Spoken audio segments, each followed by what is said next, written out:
Joe, just a quick one on squad news. Any bumps, bruises, anything picked up over the last few days that's going to be a problem for Saturday? No, we're okay. We're hoping to get one or two back into consideration for the weekend. We missed the game last week in terms of Josh Grant. But apart from that, got a good complement of players ready to go, and looking forward to the game Saturday. What was the issue with Josh? Just felt a little bit of soreness in and around his hamstring, and obviously we'd brought him back in for two key games and spiked his load a little bit. But we felt it was necessary with the importance of the fixtures.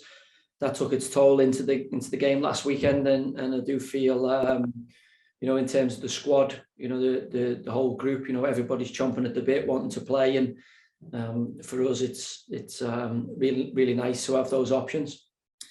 And one thing I was going to say to somebody who's hopefully very much available, but Sam Finley, I think if I've done my maths right, is on 14 yellow cards. Is that something that's in your mind, bearing in mind your season could get extended? I think you've done your maths wrong. Okay. I think it's 13 yellow cards, or certainly our maths. Fair enough. One of us are wrong. Would probably be you. Yeah.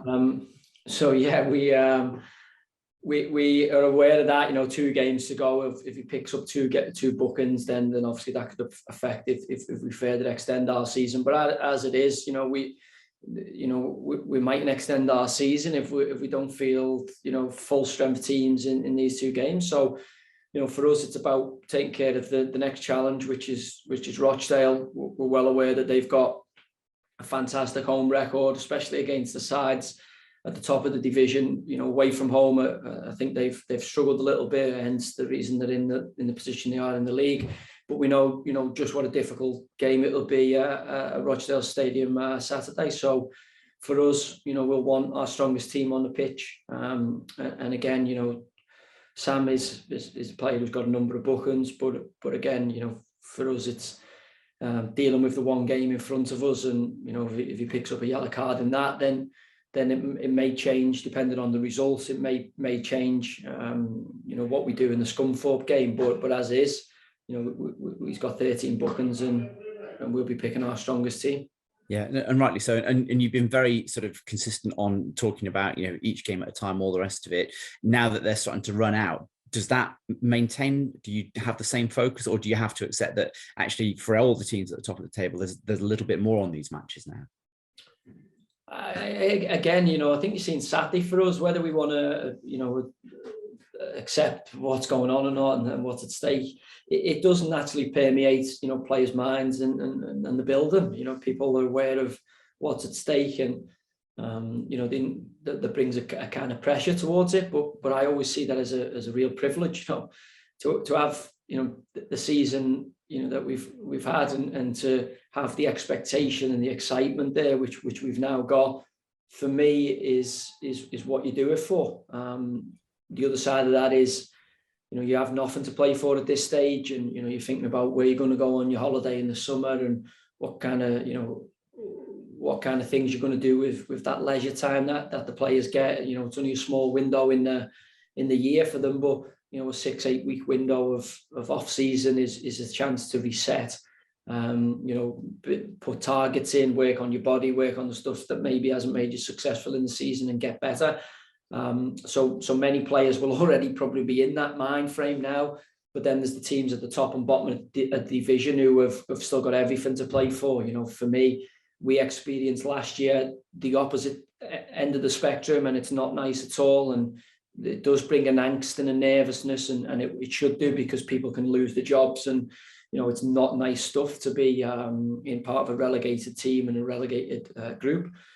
But then the other pressure is the real nice stuff, because if we don't get it done, then we've still had a really good moment in the year. We still have won 20 odd games, and we're failing trying to summit a mountain, as opposed to falling off and getting relegated. So again, a different type of pressure, but again, some types of pressure I feel you really, really want, and you should move towards and chase it down your whole life.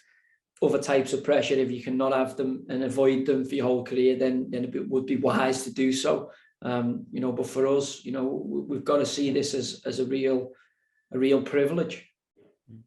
So, having a good start to any game is important to set your stall out and do those kind of things. But when you're playing a team that doesn't necessarily have anything to play for, if they stay in the game, they'll think, okay, we've got a chance here. If you can put them under pressure and get a goal or two up early, they'll be starting to think about the life on the beach.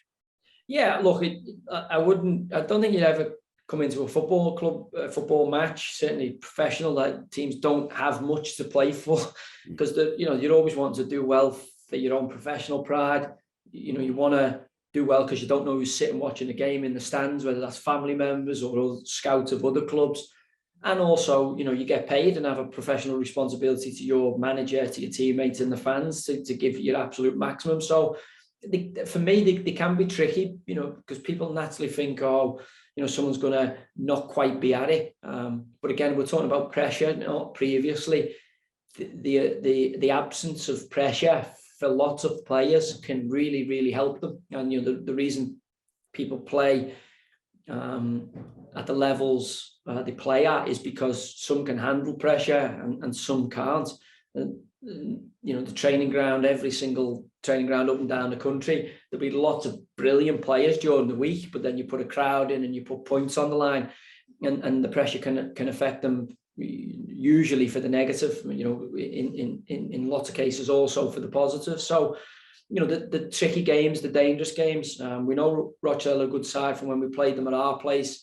Robbie Stockdale will have them at it. They'll be wanting to, continue.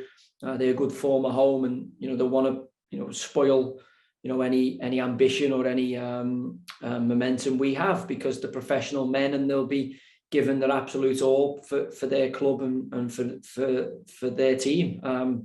So we expect the best version of them. We know we'll be in for a tough game if we're not absolutely wired in and at our best. It looks like we're going to have another big away contingent. I think we're approaching 2,000 travelling gas heads. So we've got to focus on us and be the best version of us. If we do that, I think we've shown we can be more than a match for anybody in the division. And I think we've got to expect that Robbie and the Rochdale lads, their absolute best. We'll be preparing for that, because we know they're a professional group, and they'll be wanting, for their own reasons, to finish their season as positively as they can. And you mentioned that the travelling support, obviously last time you did it was at Port Vale, and that was a hell of a noise they made up there. And it does tend to be that the more hardcore go away from home. Can they play a really big part in this 90 minutes that could be a big part of what you do this season? Yeah, look, we've benefited enormously from the fantastic support we've had all season, and I say that, even when we weren't doing well, there was times where they held us accountable, because we knew they'd travel in the numbers, and we didn't want to disappoint them and let them down. And I think gradually, as the season's built and the momentum waves built, and the rapport between fans and players has grew enormously, and the fact that they've followed them the length and breadth of the country speaks volumes, because without them, I don't think we'll have been anywhere near as successful as what we have been in recent months. And I look back to the Swindon game when we weren't really riding the massive crest of a wave. And I think it was about 3,000 and that was a real, momentum shift for us. I think back to, as I say, Walsall. I think back to Exeter away when we were dreadful.